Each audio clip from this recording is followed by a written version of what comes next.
Pero ito, ipapasto ka na namin, Senador. Ano, ha?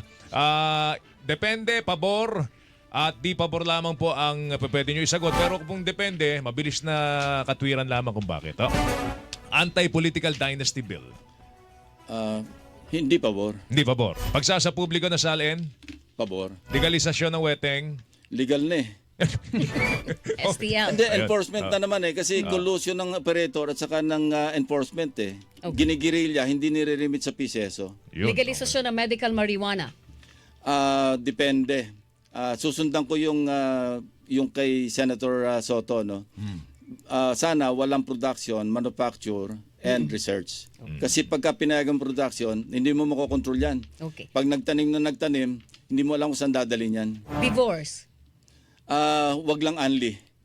Huwag lang Ibig ani. sabihin, mag-divorce ka once lang. Nagkamali ka minsan, pag inulit mo, parang, di ba may kasabihan,